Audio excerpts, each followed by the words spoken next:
the silence returned, not as emptiness, but as fullness, intense, deep, without beginning or end. The forest, the tower, the valley, everything has entered a state similar to the breathing of the earth when it rests between epochs. Under the ground, under the moss and roots, slow currents were awakening as ancient as the stones under the tower. They carried no threat and no hope. They just were, as nature's own memory of what happened and what will happen again. In the sky, among all the same stars, thin lines appeared like a net, like a pattern on the water. This network connected everything: the path along which the knights walked, the lake that glowed at night, the circle in the tower, the breath of the forest. Everything turned out to be part of one dream, slowly unfolding through reality. No one came the next morning. No one left. The tower remained open, but no one set foot in it anymore. She didn't disappear. She just became a part of the landscape, like a hill, like a tree, like the shadow of a cloud. The circle was still pulsing inside. The armor was still there. There were still those who didn't need a body to be. In the distance, beyond the hills, light began to sprout. Not daytime, but a different color. Transparent, slightly purple, like the dawn in a world where there is no sun. It didn't light up, it rang. The forest responded with a barely audible rustle, and the leaves began to spin slowly like spirals of time.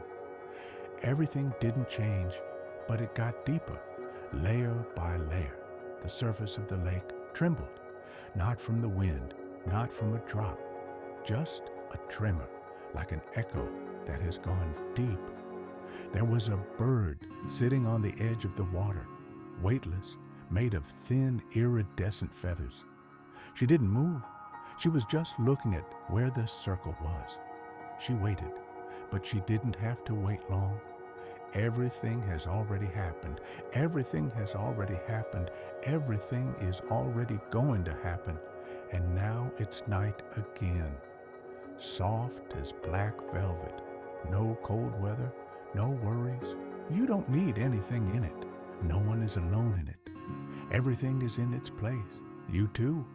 You're in the center of the circle, or near the lake, or under the roots of an ancient redwood tree.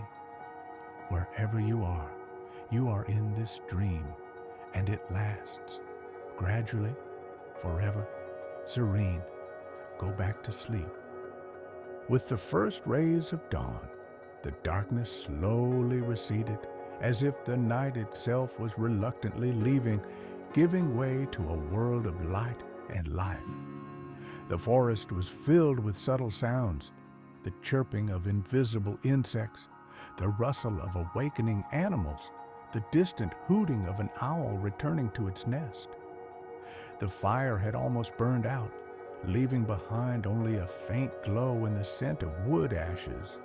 The air was fresh, filled with the coolness and scent of pine trees, damp earth, and morning mist that crept among the roots like a ghost of dreams that did not want to dissipate.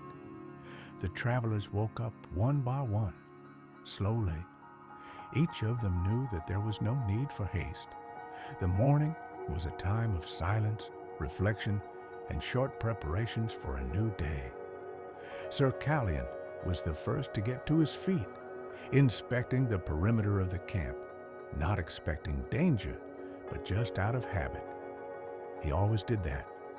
Then he carefully rekindled the fire, shielding the flame from the wind with his palms like a jewel. Brahm the dwarf yawned, stretched, and began to cook.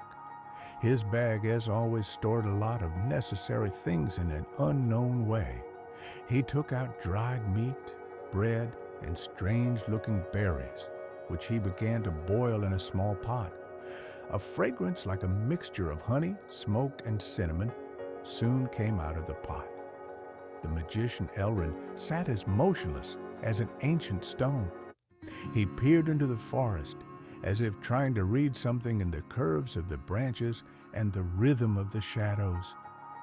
Next to him, Morvella was already holding an amulet in her hands, which was slowly spinning in the air.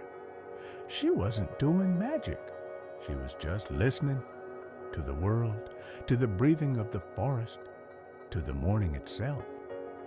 Finn sat by the fire and wrapped his tail around his paws, sniffing the air.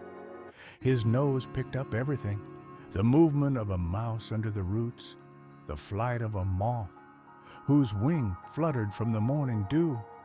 But most of all, he enjoyed the peace. He was someone who felt the world not with his mind, but with his whole being. Sir Domeric sat a little way off, sharpening his sword. His movements were measured, almost meditative.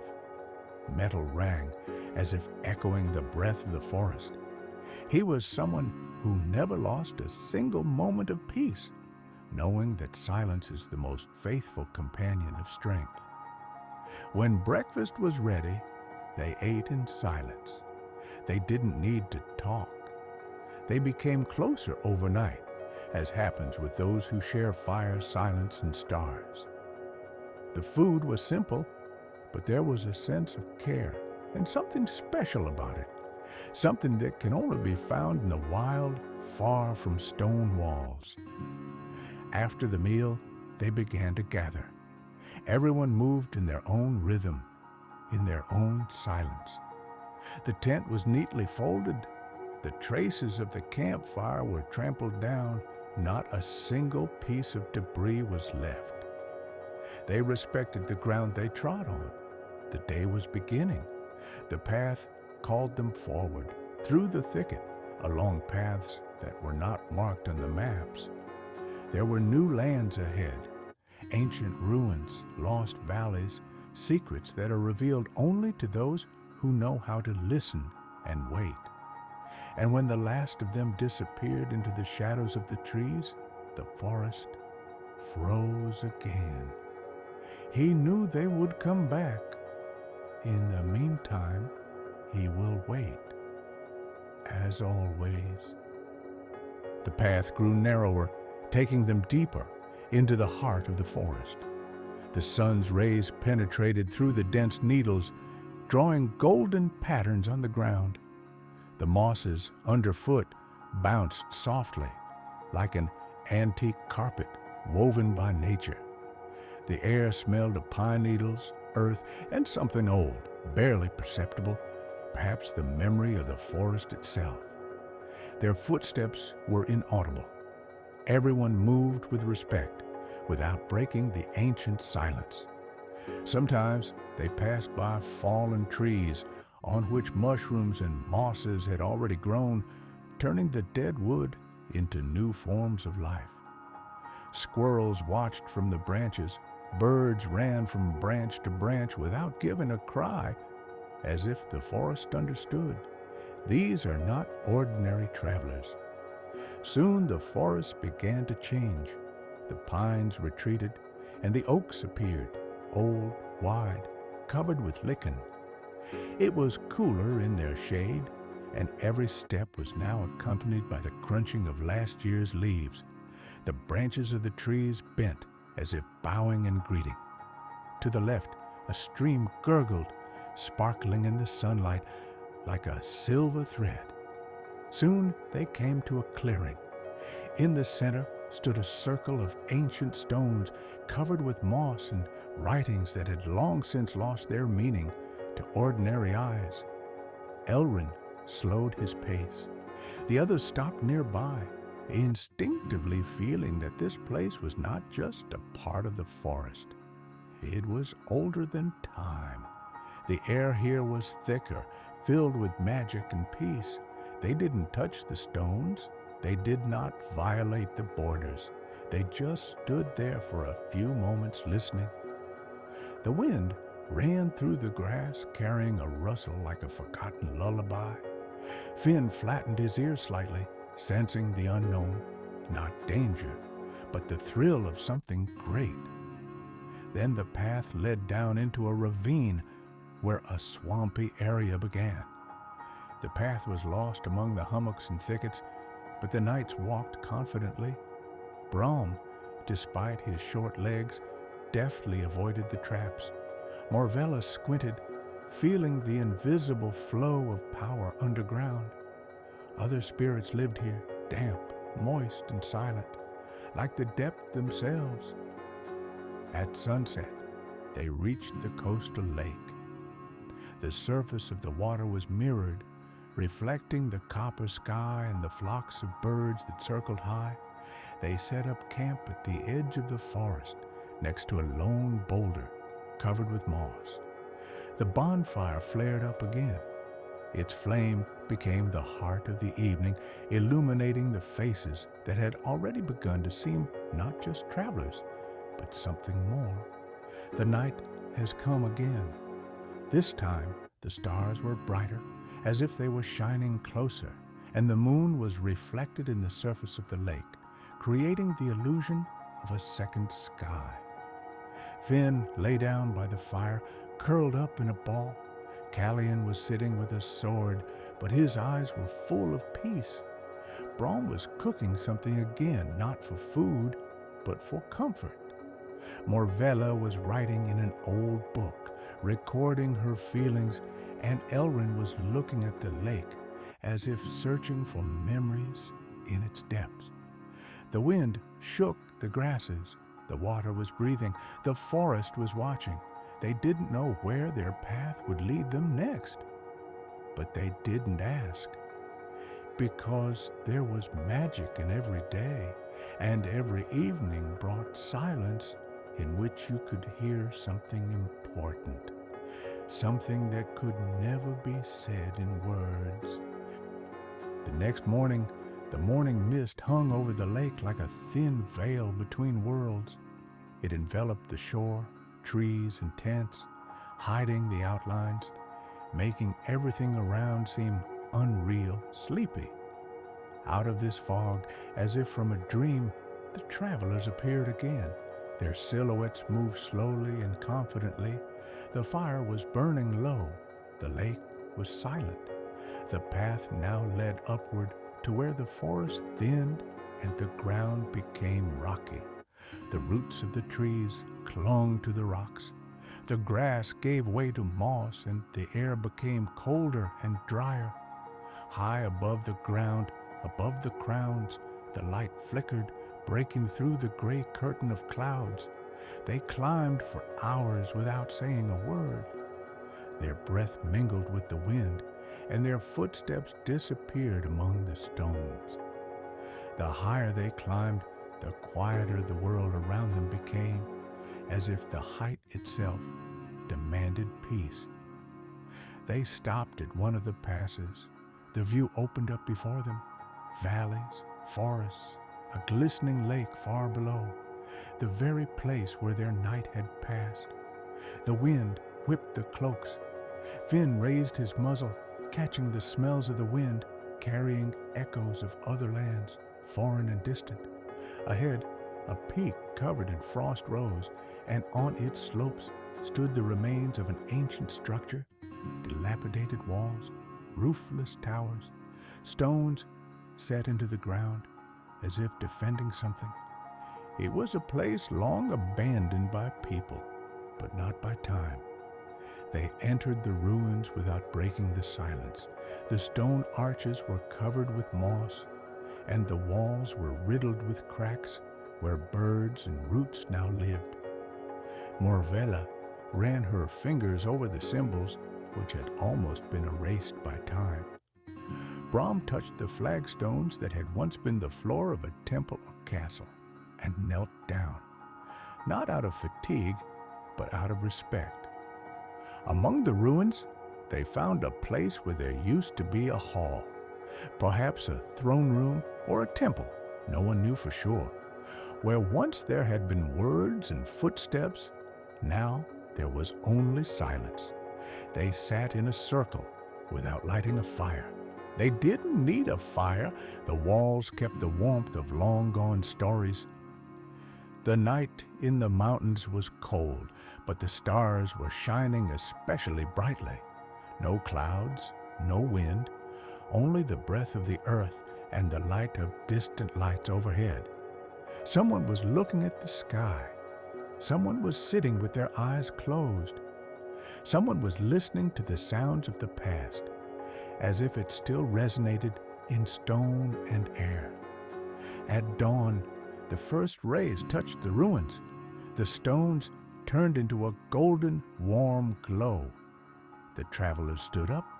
Everyone took one last look back before moving on. They knew that this place had become part of their journey. His silence is now their memory. And again, they went forward, higher, further, to where another land began behind the clouds, another breath of the world. Beyond the pass, the world changed. Rocky trails gave way to wet meadows covered with thick fog. This fog did not dissipate from the sun. It seemed to be living its own life, breathing, moving, hiding. The trees here were different, not coniferous giants or old oaks, but twisted like bent figures with smooth bark covered with silver veins. Strands of moss hung between their roots like the beards of ancient creatures. They walked slowly, not out of fatigue, but out of respect. The ground was soft underfoot, sometimes bouncy, sometimes groaning, as if someone was sleeping there under the layers of time. They reached a place where time seemed to have stopped. A circular clearing opened up among the trees, in the center of which stood a lake, completely black, mirrored, as if absorbing light instead of reflecting it. The water was motionless, and no creatures approached it. The air was thick and humid, filled with the subtle scent of lily of the valley and something ancient that looked like old books and parchment. They stopped at the edge. Neither of them tried to get any closer. Even Finn, sensitive and always curious, remained sitting at the edge of the forest, with his head only slightly tilted. Morvella slowly knelt down, closed her eyes and stretched out her palms, feeling the power that emanated from the earth like a breath under the bark. They stayed here until the evening. Not a single sound disturbed their peace. Only a few drops, perhaps dew or tears from the lake itself, slowly trickled down the grasses, losing themselves in the roots. The stones lying by the water were warm, as if they were storing the warmth of the sun, which no one had seen since morning. When night came, they did not put up a tent. They just laid out their cloaks by the trees, lit a small fire. Quiet, almost without smoke, with a fire that burned softly like a firefly. There wasn't a single star in the sky, just the depth. And only the campfire reminded me that life was moving forward, that somewhere out there beyond the forest, the sun was still shining, birds were singing, and ordinary time was passing. They slept soundly. Everyone is in their own dream, connected with the past paths, with what lies ahead. The dreams were as quiet as the night. There was no fear, just a deep feeling that they were not here by chance, that the forest is neither an enemy nor a friend, but a memory. He just was. He was watching, and in the morning, when the sky became lighter, they got up, without words, without unnecessary movements. We packed up, put out the fire, one last look at the lake, at the trees, at the morning haze, and again a step forward, the road again. Now there is an ancient hill ahead, with terraces overgrown with grass, with a single arch visible from afar. Beyond it, the valley began, where, as the legend said, time flowed not in a circle, but in a spiral. And they walked there, slowly, together, like the breath of one big heart. The hill was high, covered with a thin layer of mist and low grass wet with dew. Every step up was accompanied by a slight rustle, as if the earth was whispering something old, forgotten. Bone roots sprouted through the stones. It was completely calm. Not even the birds were singing. Only their footsteps and breathing could be heard in the morning silence. At the top of the hill, surrounded by a semicircle of broken columns, stood an arch. She wasn't majestic, but rather simple, as if from another time. There are barely visible carved circles on the stone, interlacing lines as if drawn by a hand that knew how the starlight flows. As they got closer, the air became thicker, more viscous. The wind suddenly stopped, and everything around froze, as if nature itself had held its breath. They didn't go through the archway, they just stopped. Someone closed their eyes. Someone put their hand on the sword. Someone was just listening, and time has changed. It didn't stop, but it started flowing differently, not forward, not back, to the sides, into the depths. They felt it not with their minds, but with their bodies, in their fingers, in their spines, in the whisper of their hearts. One breath, and it's been more than a minute.